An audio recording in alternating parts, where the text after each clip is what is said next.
আজরাইল যখন হযরত মুসা আলাইহিস সালামের সামনে আসলেন তখন কেন হযরত মুসা নবী আজরাইলকে থাপ্পড় মারলেন এবং হযরত মুসা আলাইহিস সালামের মৃত্যু কিভাবে হলো? একদিন হযরত মুসা আলাইহিস সালাম আল্লাহ রব্বুল আলামিনের সঙ্গে কথা বলার মহান উদ্দেশ্যে তুর পাহাড়ের দিকে রওনা হলেন। তার অন্তর ছিল আল্লাহর স্মরণে পরিপূর্ণ আর প্রতিটি পদক্ষেপে ছিল রবের নৈকট্য লাভের আকাঙ্ক্ষা। পথে চলতে চলতে হঠাৎ এক অসহায় নারীর সঙ্গে তার দেখা হলো। নারীর মুখে ছিল দীর্ঘদিনের দারিদ্র্যের ছাপ, পোশাকে ছিল অভাবের চিহ্ন। সে ভাঙা কণ্ঠে বলল, হে আল্লাহর পয়গাম্বর মুসা, আমি অত্যন্ত গরিব, আমার মাথা গোজার মতো কোনো বাসস্থান নেই, অনাহারে দিন কাটে, দুঃখ আর কষ্টের মাঝেই আমার জীবন শেষ হয়ে যাচ্ছে। কিছুক্ষণ থেমে সে চোখ মুছতে মুছতে আবার বলল, আপনি তো আল্লাহর পয়গম্বর, আপনি আল্লাহর সঙ্গে কথা বলতে পারেন, আপনি একটু আল্লাহকে বলেন তিনি যেন আমাকে ধনী বানিয়ে দেন। তার কথা শুনে হযরত মুসা আলাইহিস সালাম করুণ দৃষ্টিতে তার দিকে তাকালেন এবং শান্ত স্বরে বললেন, আমি তুর পাহাড়ে গিয়ে তোমার বিষয়ে আল্লাহর সঙ্গে কথা বলবো। এরপর তিনি আবার সামনে এগিয়ে চললেন। কিছু দূর অগ্রসর হতেই তার সঙ্গে দেখা হলো এক ধনী ব্যক্তির। লোকটির পরনে ছিল মূল্যবান পোশাক, কিন্তু মুখে ছিল অদ্ভুত এক অস্থিরতা। সে মুসা আলাইহিস সালামকে বলল, হে আল্লাহর পয়গম্বর, আল্লাহ রব্বুল আলামিন আমাকে এত বেশি ধন সম্পদ দান করেছেন যে এখন সেই সম্পদের দেখভাল করাই আমার জন্য অসম্ভব হয়ে উঠেছে। এই সম্পদই এখন আমার চিন্তার কারণ হয়ে দাঁড়িয়েছে। দীর্ঘশ্বাস ফেরে সে আরও বলল, আপনি তো আল্লাহর পয়গম্বর, আপনি তার সঙ্গে কথা বলতে পারেন, আপনি একটু আল্লাহকে বলেন না তিনি যেন আমার এই সম্পদ কিছুটা কমিয়ে দেন। হযরত মুসা আলাইহিস সালাম বিস্ময়ের সঙ্গে তার কথা শুনলেন এবং বললেন, তোমার এই বিষয়েও আমি আল্লাহর সঙ্গে কথা বলবো।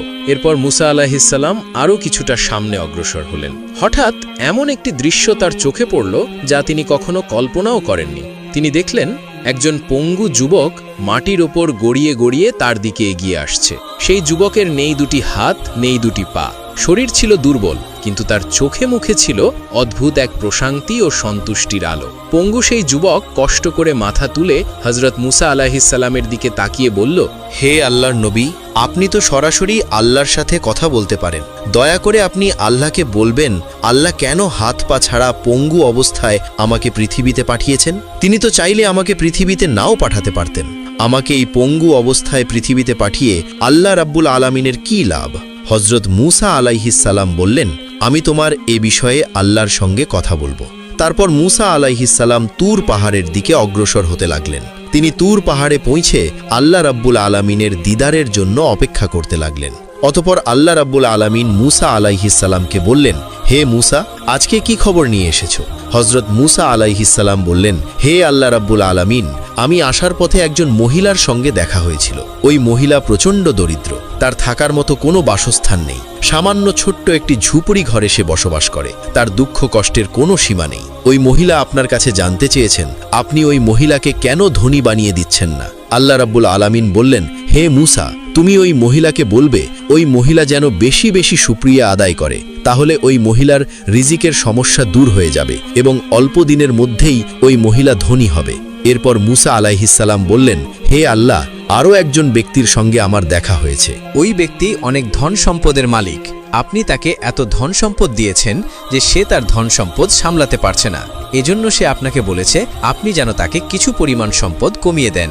আল্লাহ রব্বুল আলামিন বললেন, হে মুসা, তুমি ওই ধনী ব্যক্তিকে গিয়ে বলবে সে যেন সব সময় আল্লাহর নাশুকুর করে।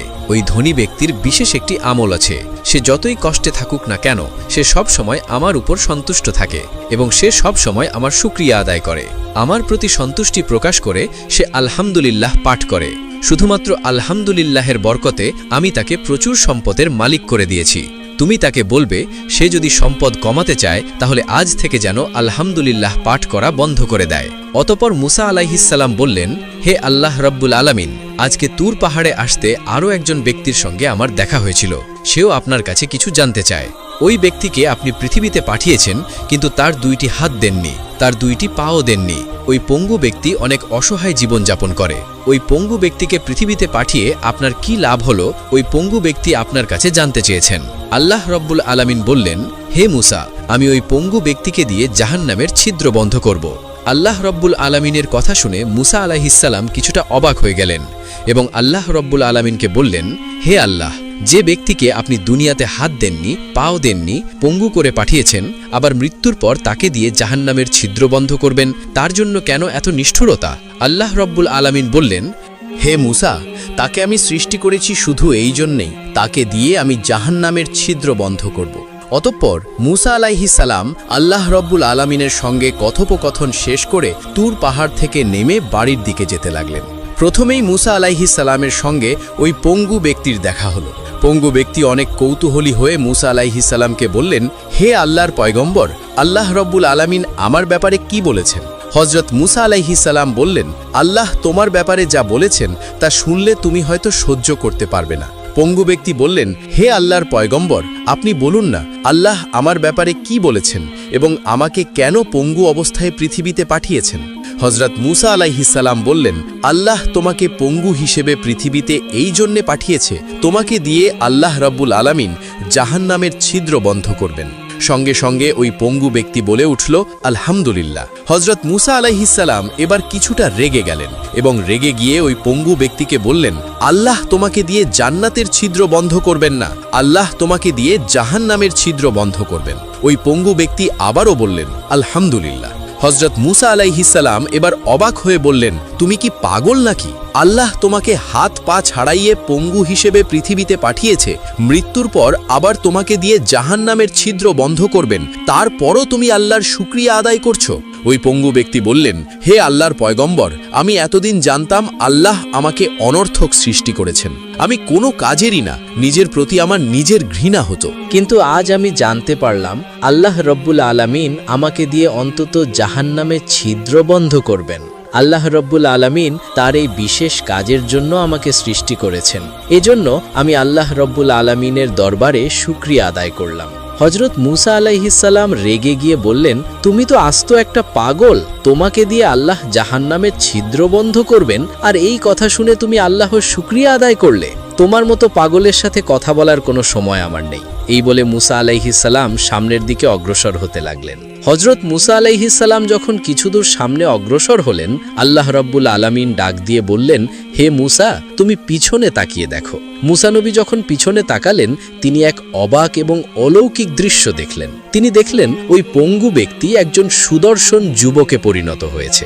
একটু আগেই যার হাত ছিল না, যার পা ছিল না, সে এখন পরিপূর্ণ সুস্থ মানুষে পরিণত হয়েছে। আল্লাহ রব্বুল আলামিন আবার মুসা আলাইহিস সালামকে বললেন, হে মুসা, তুমি ভালো করে তাকিয়ে দেখো। এখন আমি তাকে হাত দান করেছি, পা দান করেছি, তাকে পরিপূর্ণ সুস্থ যুবকে পরিণত করেছি। এর একটি কারণ, সে আমার শুকরিয়া আদায় করেছে। আমার নামের শুকরিয়া আদায় করার কারণে আমি তাকে সব নেয়ামতি দিয়ে পরিপূর্ণ করেছি। অতঃপর মুসা নবী পুনরায় সামনের দিকে অগ্রসর হতে লাগলেন। এবার দেখা হলো ওই ধনী ব্যক্তির সঙ্গে। ধনী ব্যক্তি মুসা আলাইহিস সালামকে বললেন, হে আল্লাহর পয়গাম্বার, আমার ব্যাপারে আল্লাহ রাব্বুল আলামিন কি বলেছেন? হযরত মুসা আলাইহিস সালাম বললেন, আল্লাহ রাব্বুল আলামিন আপনার ব্যাপারে বলেছেন আপনি নাকি বিশেষ একটি আমল করেন, আপনি সর্বাবস্থায় আল্লাহর শুকরিয়া আদায় করেন, এজন্য আল্লাহ রাব্বুল আলামিন আপনার ধন সম্পদ বাড়িয়ে দিয়েছেন। আজকের পর থেকে আপনি আর আল্লাহর শুকরিয়া আদায় করবেন না, সর্বাবস্থায় আপনি আল্লাহর নাশুকুর করবেন, তাহলে আল্লাহ রাব্বুল আলামিন আপনার সম্পদ কমিয়ে দেবেন। ওই ধনী ব্যক্তি বললেন, হে আল্লাহর পয়গম্বর, তা কি করে সম্ভব? আমি একদিনও আল্লাহর শুকরিয়া আদায় না করে থাকতে পারবো না। আমি যেমনই থাকি না কেন, যে অবস্থায় থাকি না কেন, সর্ব অবস্থায় আমি আল্লাহর শুকরিয়া আদায় করি, কখনোই আল্লাহর শুকরিয়া আদায় করা থেকে নিজেকে বিরত রাখবো না। এরপর মুসা আলাইহিস সালাম ওই ধনী ব্যক্তির কাছ থেকে বিদায় নিয়ে আবার সামনের দিকে অগ্রসর হতে লাগলেন। এবার মুসা আলাইহিস সালামের সাথে দেখা হলো ওই দরিদ্র মহিলার। দরিদ্র মহিলা মুসা আলাইহিস সালামকে বললেন, হে আল্লাহর পয়গম্বর, আল্লাহ রাব্বুল আলামিন আমার ব্যাপারে কি বলেছেন? হযরত মুসা আলাইহিস সালাম বললেন, আল্লাহ তোমাকে ধনী বানিয়ে দিবেন, এজন্য তোমাকে একটি আমল নিয়মিত করতে হবে। তুমি যে অবস্থায় থাকো না কেন, আল্লাহ রাব্বুল আলামিনের শুকরিয়া আদায় করতে হবে। তুমি না খেয়ে আছো, তুমি অনেক কষ্টে আছো, তারপরেও আল্লাহ রাব্বুল আলামিনের শুকরিয়া আদায় করতে হবে। ওই দরিদ্র মহিলা রেগে গিয়ে বলল, হে আল্লাহর পয়গম্বর, আল্লাহ রাব্বুল আলামিন আমাকে অনেক কষ্টে রেখেছেন, এই কষ্টের মাঝে থেকেও আমি কি করে আল্লাহর শুকরিয়া আদায় করব? যেদিন আল্লাহ রাব্বুল আলামিন আমাকে সম্পদ দ্বারা পরিপূর্ণ করবেন, আমি সেই দিনই আল্লাহর শুকরিয়া আদায় করব। অতঃপর মুসা আলাইহিস সালাম ওই মহিলার কাছ থেকে বিদায় নিয়ে চলে যাচ্ছিলেন। কিছুদূর সামনে অগ্রসর হওয়ার পর আল্লাহ রাব্বুল আলামিন মুসা আলাইহিস সালামকে বললেন, হে মুসা, তুমি পিছনে তাকিয়ে দেখো। মুসা আলাইহিসসালাম পিছনে তাকিয়ে দেখলেন ওই দরিদ্র মহিলার একটি ঝুপড়ি ঘর ছিল এবং মুহূর্তের মধ্যেই একটি বাতাস এসে ওই ঝুপড়ি ঘরটিকে উড়ে নিয়ে চলে গেল। দরিদ্র মহিলা চিৎকার করে কাঁদতে লাগলেন এবং বলতে লাগলেন, আমার শেষ আশ্রয়স্থলটুকুও বাতাস উড়ে নিয়ে চলে গেল, এখন আমি কোথায় থাকব? আল্লাহ রাব্বুল আলামিন মুসা আলাইহিসসালামকে বললেন, হে মুসা, এই দরিদ্র মহিলা যদি আমার শুকরিয়া আদায় করত তাহলে বাতাস তার ঝুপড়ি ঘরটা উড়ে নিয়ে যেত না। হজরত মুসা আলাইহিসসালাম যখন বার্ধক্যে পৌঁছালেন, আল্লাহ রাব্বুল আলামিন মালাকুল মৌত আজরাইলকে মুসা আলাইহিসসালামের নিকট পাঠিয়ে দিলেন। হজরত আজরাইল মুসা নবীর সামনে এসে বললেন, হে আল্লাহর পয়গম্বর, আমি মালাকুল মৌত আজরাইল। আল্লাহ রাব্বুল আলামিন আমাকে পাঠিয়েছেন আপনার জান কবজ করার জন্য। মুসা নবী বললেন, হে আজরাইল, তুমি কোন দিক দিয়ে আমার ভিতরে ঢুকে আমার জান কবজ করবে? আজরাইল বললেন, আমি আপনার মুখ দিয়ে ভিতরে প্রবেশ করব এবং আপনার রূহ কবজ করে নিয়ে বের হয়ে যাব। হজরত মুসা আলাইহিসসালাম বললেন, এই মুখ দিয়ে আমি সরাসরি আল্লাহর সঙ্গে কথা বলেছি, আমি কিছুতেই আমার এই মুখ দিয়ে তোমাকে ভেতরে প্রবেশ করতে দেব না। আজরাইল আলাইহিসসালাম বললেন, তাহলে আমি আপনার নাক দিয়ে ভিতরে প্রবেশ করব এবং আপনার রূহ কবজ করে নিয়ে চলে যাব। হজরত মুসা আলাইহিসসালাম বললেন, আমি যখন তুর পাহাড়ে আল্লাহর সঙ্গে কথা বলতাম ওই সময় আল্লাহর জান্নাতের খুশবু এবং সুঘ্রাণ আমি এই নাক দিয়ে উপভোগ করেছি, আমি কিছুতেই আমার এই নাক দিয়ে তোমাকে ভেতরে প্রবেশ করতে দেব না। হজরত আজরাইল আলাইহিসসালাম বললেন, তাহলে আমি আপনার চোখ দিয়ে ভিতরে প্রবেশ করব এবং আপনার রূহ কবজ করে নিয়ে চলে যাব। হজরত মুসা আলাইহিসসালাম বললেন, আমি এই চোখ দিয়ে আল্লাহর নূরের তাজাল্লি দেখেছি, যেই চোখ দিয়ে আমি আল্লাহর নূরের তাজাল্লি দেখেছি আমি কিছুতেই সেই চোখ দিয়ে তোমাকে ভিতরে প্রবেশ করতে দেব না। মুসা আলাইহিসসালামের এমন আপত্তিকর কথা শুনে আজরাইল কিছুটা বিভ্রান্ত হলেন। আজরাইল সামান্য রেগে গিয়ে বললেন, হে আল্লাহর পয়গম্বর মুসা, আল্লাহ আমাকে অনুমতি দিয়েছেন আপনার জান কবজ করার জন্য। আমার যেভাবে ইচ্ছা আমি সেভাবে জান কবজ করব। আমার যেদিক দিয়ে ঢুকতে ইচ্ছা হবে আমি সেদিক দিয়ে ঢুকে আপনার জান কবজ করে নিয়ে চলে যাব। আজরাইলের এমন কথা শুনে মুসা আলাইহিসসালাম প্রচণ্ড রেগে গেলেন এবং রেগে গিয়ে আজরাইলকে অনেক জোরে একটি থাপ্পড় মারলেন। মুসা আলাইহিসসালাম আজরাইলকে এত জোরে থাপ্পড় মেরেছিলেন যে সঙ্গে সঙ্গে আজরাইলের একটি চোখ মাটিতে খুলে পড়ল। সাইয়েদেনা আজরাইল আলাইহিসসালাম আর এক মুহূর্ত দেরি করলেন না, তিনি চোখটি হাতে করে নিয়ে আল্লাহ রাব্বুল আলামিনের আরশের নিচে চলে গেলেন এবং আল্লাহ রাব্বুল আলামিনকে বললেন, হে আল্লাহ রাব্বুল আলামিন, আপনি এমন একজন ব্যক্তির রূহ কবজ করার জন্য আমাকে পাঠিয়েছেন যে ব্যক্তি প্রচণ্ড রাগী। আমি তার মুখ দিয়ে ভিতরে প্রবেশ করতে চাইলাম, সে বলল যে মুখ দিয়ে আপনার সঙ্গে কথা বলেছে সেই মুখ দিয়ে আমাকে সে ভিতরে প্রবেশ করতে দিবে না। অতঃপর আমি নাক দিয়ে প্রবেশ করতে চাইলাম, সে বলল ওই নাক দিয়ে সে আপনার জান্নাতের সুঘ্রাণ এবং সুবাস গ্রহণ করেছে, ওই নাক দিয়েও সে আমাকে ভিতরে প্রবেশ করতে দিবে না। এরপর আমি তার চোখ দিয়ে ভিতরে প্রবেশ করতে চাইলাম, সে বলল সে যে চোখ দিয়ে আপনার নূরের তাজাল্লি দেখেছি সেই চোখ দিয়ে আমাকে ভিতরে প্রবেশ করতে দিবে না। এরপর আমি যখন একটু রেগে গিয়ে তার ভেতরে জোর করে প্রবেশ করতে চাইলাম অমনি সময় সে আমাকে এত জোরে থাপ্পড় মেরেছে যে আমার চোখ খুলে পড়ে গিয়েছে। আল্লাহ রব্বুল আলামিন আজরাইলকে বললেন, হে আজরাইল, আমি তোমাকে যার জান কবজ করার জন্য পাঠিয়েছি সে দুনিয়ার কোনো সাধারণ ব্যক্তি নয়। আমি অতীতে যতগুলো নবী রাসূল পৃথিবীতে পাঠিয়েছি এবং ভবিষ্যতে যতগুলো নবী রাসূল পৃথিবীতে পাঠাবো সবগুলো নবী রাসূলের চেয়ে এই মুসার রাগ অনেক বেশি। তুমি তো প্রথমেই ভুল করেছ, তুমি যখন মুসার কাছে উপস্থিত হয়েছ তুমি তো তাকে সালাম দাওনি, আর তুমি দ্বিতীয় ভুল করেছ, তুমি জোর করে তার ভিতরে প্রবেশ করতে চেয়েছ। অতঃপর আল্লাহ রব্বুল আলামিন আজরাইলের চোখ পুনরায় ভালো করে দিলেন। এরপর বললেন, হে আজরাইল, তুমি একটু অপেক্ষা করো, আমি দেখি আমার মুসার জান কিভাবে কবজ করা যায়। অতঃপর আল্লাহ রাব্বুল আলামিন ওহির মাধ্যমে মুসা আলাইহিসসালামকে বললেন, আপনি কি পৃথিবীতে আরও বেঁচে থাকতে চান? তাহলে আপনি একটি গরুর পিঠের ওপর হাত রাখুন, আপনার হাতের নিচে যতগুলো পশম থাকবে প্রত্যেকটি পশমের বিনিময়ে আপনাকে 1 বছর করে হায়াত দেব। অতঃপর মুসা আলাইহিসসালাম একটি গরুর সামনে গেলেন এবং গরুর পিঠের ওপর হাত রাখলেন। আল্লাহ রাব্বুল আলামিন বললেন, হে মুসা, তোমার হাতের নিচে যতগুলো পশম রয়েছে প্রত্যেকটি পশমের বিনিময়ে আমি তোমাকে 1 বছর করে হায়াত দিলাম। হজরত মুসা আলাইহিসসালাম বললেন, হে আল্লাহ রাব্বুল আলামিন, আপনি আমাকে প্রতিটি পশমের বিনিময়ে 1 বছর করে হায়াত দিলেন, এরপর কি হবে? আল্লাহ রাব্বুল আলামিন বললেন, এরপর যখন তোমার হায়াত ফুরিয়ে যাবে তখন তোমাকে মৃত্যুবরণ করতে হবে। হজরত মুসা আলাইহিসসালাম বললেন, হে আল্লাহ, তাহলে এই হায়াতের আমার কোনো প্রয়োজন নেই, একদিন যখন আমাকে মৃত্যুবরণ করতেই হবে তাহলে আর দেরি করে লাভ কি, এখনই মৃত্যুবরণ করা ভালো। এত কষ্ট করে পৃথিবীতে বেঁচে থাকার চাইতে আপনার দিদার লাভ করাই আমার কাছে শ্রেষ্ঠ। এই দীর্ঘ হায়াতের আমার কোনো প্রয়োজন নেই। আপনি আমার জান কবজ করে নিন। তবে আমার মৃত্যু হবার আগে আমি আপনার কাছে ছোট্ট একটি আরজি করতে চাই। আমি শেষবারের মতো আরেকবার আপনার দিদার লাভ করতে চাই। আল্লাহ রাব্বুল আলামিন বললেন, মুসা, ঠিক আছে, আগামীকাল তাহলে তুর পাহাড়ে চলে এসো। অতপর মুসা আলাইহিসসালাম পরের দিন তুর পাহাড়ে চলে গেলেন। আল্লাহ রব্বুল আলামিন ৭০,০০০ নূরের পর্দা থেকে মুসা আলাইহিসসালামকে একটু নূরের তাজাল্লি দেখালেন। প্রথমবার যখন আল্লাহ রব্বুল আলামিন মুসা আলাইহিসসালামকে নূরের তাজাল্লি দেখিয়েছিলেন, ওই সময় মুসা আলাইহিসসালাম বেহুশ হয়ে পড়েছিলেন। কিন্তু দ্বিতীয়বার যখন আল্লাহ রব্বুল আলামিন মুসা আলাইহিসসালামকে নূরের তাজাল্লি দেখালেন, মুসা আলাইহিসসালাম অত্যন্ত আনন্দের সহিত তা উপভোগ করতে লাগলেন। হজরত মুসা আলাইহিসসালাম বললেন, হে আল্লাহ রব্বুল আলামিন, আপনার কাছে আমার একটি আরজি রয়েছে। শেষবারের মতো আমি আপনার কাছে একটি দোয়া করতে চাই। আপনি দয়া করে আমার দোয়াটি কবুল করবেন। আল্লাহ রব্বুল আলামিন বললেন, হে মুসা, কি দোয়া করতে চাও বলো। হজরত মুসা আলাইহিসসালাম বললেন, হে আল্লাহ রব্বুল আলামিন, আমার এই বনি ইসরায়েল জাতি কেয়ামত পর্যন্ত যেন রিজিকের সমস্যায় না পড়ে আপনি তাদেরকে অফুরন্ত রিজিক দান করেন। অতপর আল্লাহ রব্বুল আলামিন বললেন, হে মুসা, তুমি তোমার হাতের লাঠি দিয়ে পাহাড়ে আঘাত করো। মুসা আলাইহিসসালাম যখন লাঠি দিয়ে পাহাড়ে আঘাত করলেন, পাহাড় থেকে একটি নদী বের হয়ে আসলো। আল্লাহ রব্বুল আলামিন বললেন, হে মুসা, এবার লাঠি দিয়ে নদীর পানিতে আঘাত করো। মুসা আলাইহিসসালাম যখন পানিতে আঘাত করলেন, মুহূর্তের মধ্যেই নদীর পানি থেকে একটি বিশাল পাথর বের হয়ে আসলো। আল্লাহ রব্বুল আলামিন বললেন, হে মুসা, এবার লাঠি দিয়ে ওই পাথরে আঘাত করো। হজরত মুসা আলাইহিসসালাম যখন লাঠি দিয়ে পাথরে আঘাত করলেন, সে পাথরের ভেতর থেকে একটি হরিণ বের হয়ে আসলো। মুসা আলাইহিসসালাম খেয়াল করে দেখলেন হরিণের মুখে তাজা ঘাস দেখা যায়। আল্লাহ রাব্বুল আলামিন বললেন, হে মুসা, তুমি কি দেখেছো? হরিণের মুখে তাজা ঘাস দেখা যাচ্ছে। এই পাহাড়ের ভিতরে নদী, নদীর ভিতরে পাথর, পাথরের ভিতরে ওই হরিণ। ওই হরিণকেও আমি আল্লাহ রাব্বুল আলামিন খাবার খাইয়ে বাঁচিয়ে রেখেছি। শুধু বনি ইসরায়েল জাতি কেন, পৃথিবীতে আমি যতগুলো মাখলুক সৃষ্টি করেছি সবগুলো মাখলুকের রিজিকের ব্যবস্থা আমি আল্লাহ নিজেই করব। অতপর মুসা নবী আল্লাহর সঙ্গে কথোপকথন শেষ করলেন। এরপর মুসা নবী তুর পাহাড় থেকে নেমে বাড়ির দিকে হাঁটতে শুরু করলেন। একটি মরুভূমিতে আসার পর মুসা আলাইহিসসালাম খেয়াল করে দেখলেন ৬ জন ব্যক্তি একটি কবর খনন করছে।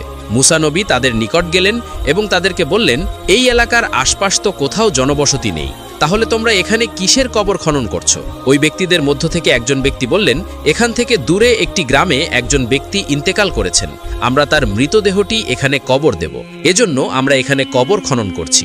আপনি তো আল্লাহর পয়গম্বর, কবর খনন করার জন্য আপনি আমাদের একটু সহযোগিতা করুন। অতপর হজরত মুসা আলাইহিসসালাম নিজের হাতে কবর খুঁড়তে লাগলেন। এক পর্যায়ে যখন কবর খননের কাজ শেষ হয়ে গেল, ওই ৬ জন ব্যক্তি মুসা আলাইহিসসালামকে বললেন, হে আল্লাহর পয়গম্বর, যে ব্যক্তি ইন্তেকাল করেছেন সেই ব্যক্তি দেখতে কিছুটা আপনার মতো, তার দৈহিক গঠনও আপনার মতো। আপনি যদি একটু কবরে শুয়ে দেখতেন তাহলে আমরা নিশ্চিত হতে পারতাম ওই ব্যক্তির জন্য এই কবর সঠিকভাবে প্রস্তুত হয়েছে কিনা। অতঃপর হজরত মুসা আলাইহিসসালাম কবরে শুয়ে পড়লেন।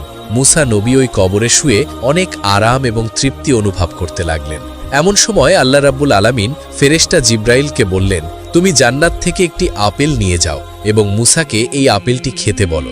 সেই সাথে আল্লাহ রাব্বুল আলামিন ফেরেশতা আজরাইলকেও বললেন, মুসা যখন আপেলে কামড় দেওয়ার জন্য হাঁ করবে, ঠিক ওই মুহূর্তে তুমি মুসার শরীরের ভিতর প্রবেশ করবে এবং তার জান কবজ করে নিয়ে আসবে। অতঃপর ফেরেশতা জিব্রাইল আলাইহিসসালাম মুসা নবীকে একটি আপেল এনে দিলেন এবং বললেন, হে আল্লাহর পয়গম্বর, এতক্ষণ আপনার সঙ্গে যারা কবর খনন করেছিল তারা কেউই মানুষ নয়, তারা সকলে ছিল আল্লাহর ফেরেশতা। আল্লাহ রাব্বুল আলামিন জান্নাত থেকে এই আপেলটি আপনার জন্য পাঠিয়েছেন। এই আপেলটি খাওয়ার পর আপনার মৃত্যু হবে। অতঃপর মুসা নবী আনন্দের সাথে সেই আপেলটি ভক্ষণ করলেন। এই সুযোগে ফেরেশতা আজরাইল আলাইহিসসালাম মুসা আলাইহিসসালামের ভিতরে প্রবেশ করে তার রূহ কবজ করে নিয়ে চলে গেলেন। এতক্ষণ মানসরূপী যে সকল ফেরেশতা মুসা আলাইহিসসালামের সঙ্গে কবর খনন করেছিল, মুসা আলাইহিসসালামের জান কবজ হওয়ার পর ওই সকল ফেরেশতা মুসা আলাইহিসসালামকে পুনরায় কবর থেকে উপরে ওঠালেন এবং ফেরেশতাগণ মুসা আলাইহিসসালামকে গোসল করালেন। জান্নাতি কাপড় দিয়ে মুসা আলাইহিসসালামের দেহকে আবৃত করালেন। অতঃপর হাজার হাজার ফেরেশতার উপস্থিতিতে মুসা আলাইহিসসালামের জানাজা সম্পন্ন হল। এরপর ফেরেশতাগণ মুসা আলাইহিসসালামকে পুনরায় কবরে দাফন করলেন। ফেরেশতাগণ মুসা আলাইহিস সালামকে কবরে দাফন করার পর আল্লাহ রব্বুল আলামিন অলৌকিকভাবে মুসা আলাইহিস সালামের কবরের চিহ্ন এমনভাবে মিশিয়ে দিয়েছেন যেন কেউ বুঝতেই না পারে এখানে কোনো ব্যক্তিকে দাফন করা হয়েছে। কেননা ওই সময়ে বনি ইসরায়েল জাতি ছিল কবর পূজারী। তারা যদি জানতো এখানে মুসাকে দাফন করা হয়েছে, তাহলে তারা মুসা আলাইহিস সালামের কবরকে কেন্দ্র করে শিরকের আস্তানা গড়ে তুলত। ভিডিওতে একটি লাইক দিয়ে আমাদের চ্যানেলটি সাবস্ক্রাইব করে পাশে থাকুন। ধন্যবাদ।